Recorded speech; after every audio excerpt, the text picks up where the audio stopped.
আসসালামু আলাইকুম।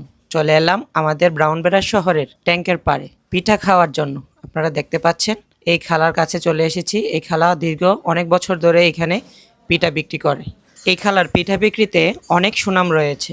দীর্ঘদিন যাবৎ এখানে এক জায়গায় বসে অনেক বছর ধরে বিক্রি করছেন এই সুস্বাদু চিতল পিঠা। আপনারা দেখতে পাচ্ছেন খালা ৬টা চুলা নিয়ে বসেছে এবার, কিন্তু উনি শীত যখন প্রকোপ হবে তখন আর চুলার সংখ্যা আরও বৃদ্ধি করবে, যাতে করে বেশি বেশি মানুষকে দিতে পারে। আর এখানে আসলে আপনারা একটু ওয়েট করতে হবে, কেননা কাস্টমারের সংখ্যা খুবই বেশি, একজনের পরে একজন খেতে হয়। সো এখানে এই যে দেখেন কত সুন্দর করে পিঠা তৈরি হচ্ছে, যা দেখে আপনাদেরও বেশ ভালো লাগবে এবং মনটাও চাইবে একটি পিঠা খাওয়ার জন্য। তো আমরাও আজ চলে এলাম এখানে পিঠা খাওয়ার জন্য। আর খালার পিঠা নাকি এখানে বেশ সুস্বাদু হয়, আমরাও অনেকবারই খেয়েছি, তাই আবারও চলে এলাম এবার কেমন হয় সেটা দেখার জন্য। সো আপনারা দেখতে পাচ্ছেন পিঠাগুলো হাঁড়িতে নামানো হয়েছে। এই যে পিঠা আমার হাতে দিল। সো আপনারা দেখতে পাচ্ছেন আমি সরিষার ভর্তা নিয়েছি পিঠা খাওয়ার জন্য, শীতের পিঠা।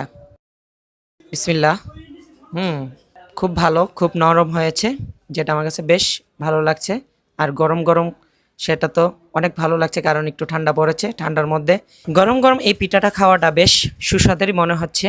আর শীতের মধ্যে গরম পিঠা খাওয়ার স্বাদই আলাদা হয়।